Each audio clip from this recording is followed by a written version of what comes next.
Selamat sore, perkenalkan nama saya Yuliana Olivia Bidang dengan NIM 112-10236 dan rekan saya Idelia Noviasari dengan NIM 11233. Kami di video ini akan menjelaskan mengenai materi pertemuan kelima, yaitu di mana kita belajar mengenai SPI, perencanaan audit, pendapat akuntan, dan materialis.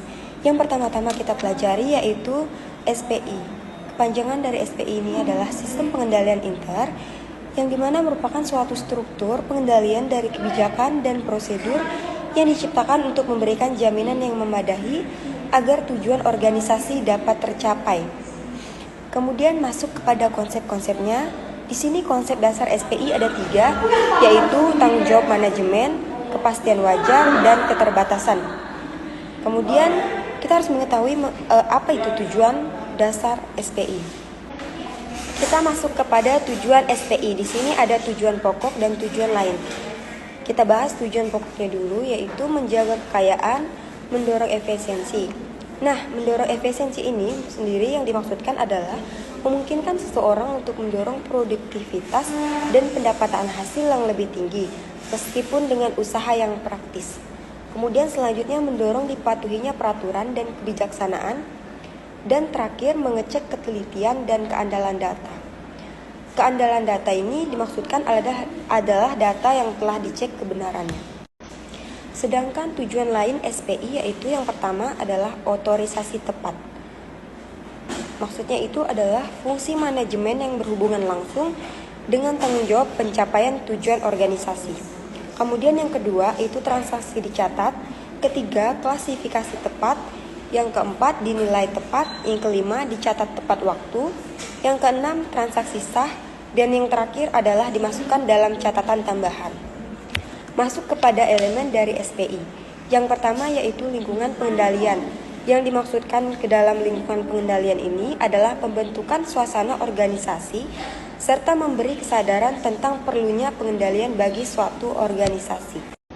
Kita masuk kepada elemen dari SPI. Elemen yang pertama yaitu lingkungan pengendalian, yang dimana dimaksudkan adalah pembentukan suasana organisasi serta memberikan kesadaran tentang perlunya pengendalian bagi suatu organisasi. Kemudian kedua yaitu sistem akuntansi. Nah, sistem akuntansi ini yang dimaksudkan adalah untuk mencatat dan melaporkan informasi dan keuangan yang dibutuhkan untuk disediakan bagi manajemen perusahaan atau organisasi bisnis. Kemudian yang ketiga itu adalah pengendalian prosedur. Maksudnya ini adalah kebijakan yang dibuat untuk memastikan tercapainya tujuan perusahaan dan mencegah terjadinya kecurangan. Kemudian setelah kita membahas elemen, kita masuk kepada mengapa kita perlu tahu alasan adanya SPI ini diperlukan. Kita membahas dari sudut pandang klien. Sudut pandang klien SPI ini diperlukan untuk penyediaan data, mengamankan aktiva, efisiensi operasi, dan taat kebijakan. Sedangkan dari sudut auditor, yaitu untuk perencanaan audit, penentuan waktu, penentuan sifat, dan luas pengujian. Kemudian kita masuk ke materi kedua, yaitu perencanaan audit. Perencanaan audit ini adalah prosedur-prosedur yang dilakukan setelah proposal disetujui atau perikatan audit telah ditandatangani dan merupakan jembatan untuk pekerjaan pengujian. Di sini yang pertama evaluasi integrasi manajemen, menilai kemampuan norma pemeriksaan, menyiapkan surat perjanjian, dan waktu penerimaan tugas. Kemudian kita bahas elemen-elemen dari perencanaan audit ini. Salah satunya yaitu mempelajari usaha klien dan SPI, menilai materialitas dan risiko pemeriksaan, kemudian menentukan tujuan dan menyusun program audit, serta menyusun jadwal kerja dan penentuan staf. Selanjutnya masuk kepada faktor-faktor yang mempengaruhi perlunya audit LK, laporan keuangan. Yang pertama, jarak antara investor dan perusahaan berjauhan. Kemudian banyaknya permasalahan yang bersifat kompleks, dan kemudian dengan adanya masalah ini, maka perlu adanya pemeriksaan. Dan yang terakhir, perbedaan kepentingan investor. Selanjutnya kita masuk kepada pemeriksaan laporan keuangan. Akuntansi pemeriksaan biasa dikenal dengan istilah auditing, yang mempunyai tugas untuk melakukan pemeriksaan terkait hasil dan yang ada dalam laporan keuangan di perusahaan. Dalam auditing ini juga harus mengumpulkan bukti-bukti terkait kegiatan operasional ekonomi yang dilakukan oleh perusahaan, baik berupa data fisik maupun non-fisik yang sesuai dengan kriteria. Selain itu, tujuan akuntansi auditing secara lebih spesifik adalah sebagai berikut. Yang pertama yaitu kelengkapan, yang kedua akurasi, yang ketiga apa adanya, yang keempat penilaian, dan yang kelima penjelasan. Sekian penjelasan materi dari saya.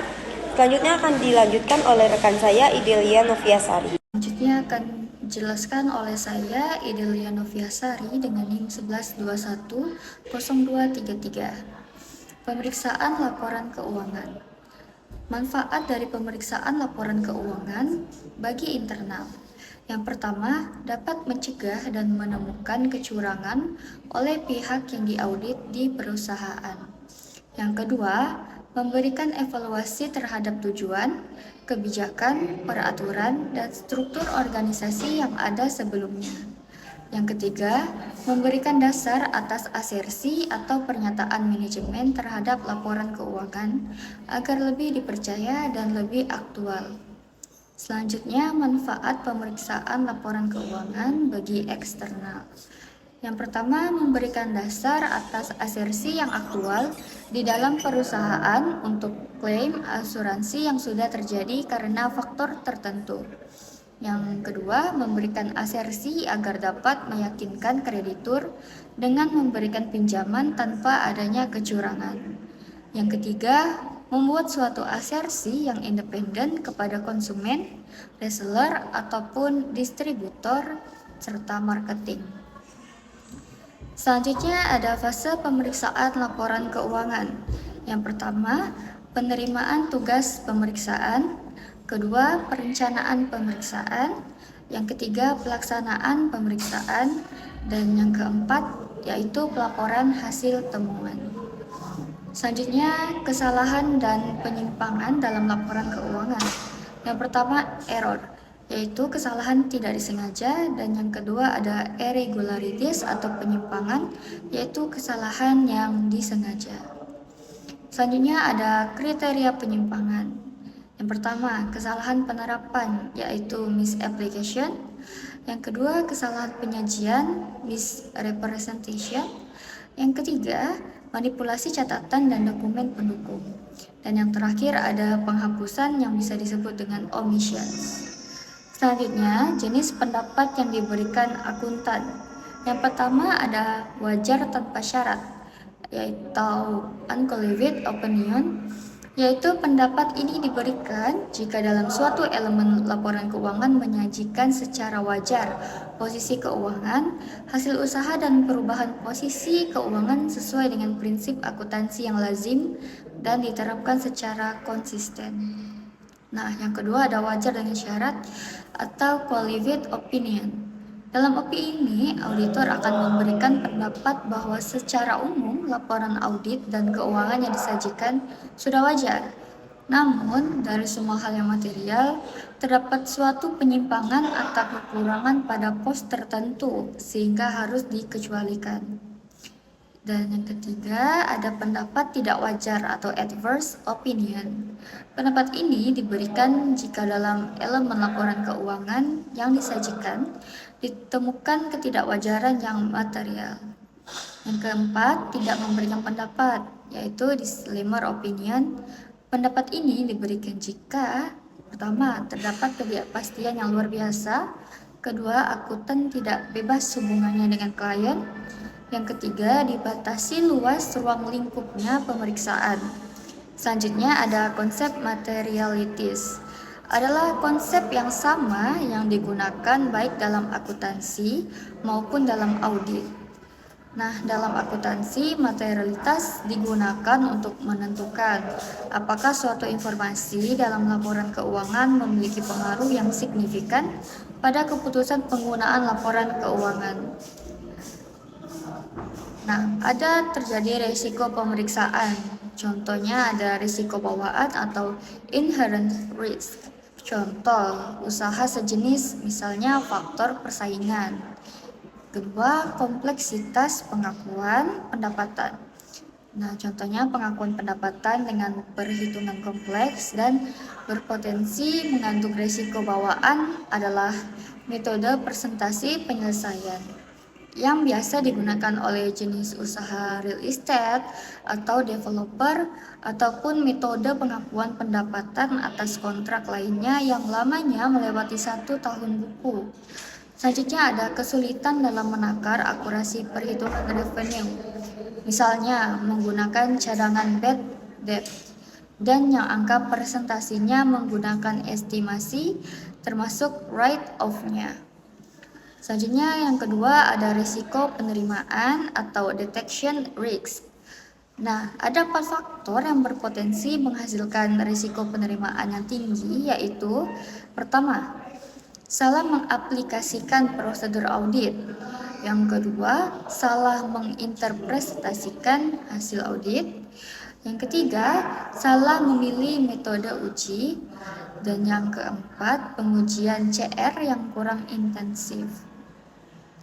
Selanjutnya kita ada risiko pengendalian atau control risk.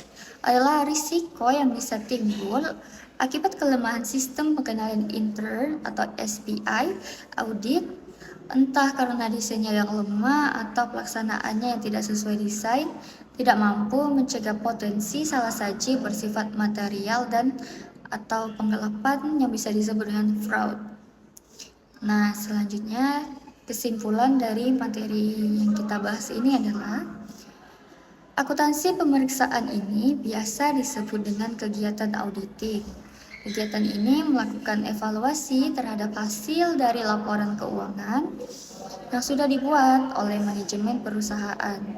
Dengan alasan tersebut, diperlukan proses auditing secara aktual dan terpercaya agar dapat digunakan oleh pihak internal dalam memutuskan kebijakan perusahaan ataupun pihak eksternal yang berkepentingan di dalamnya. Sehingga akuntansi ini berupa auditing sangat diperlukan bagi perusahaan, khususnya dalam menangani aktivitas keuangan terkait kegiatan operasionalnya. Nah, sekian dari materi yang kami bahas. Jika ada kesalahan, kami mohon maaf dan terima kasih.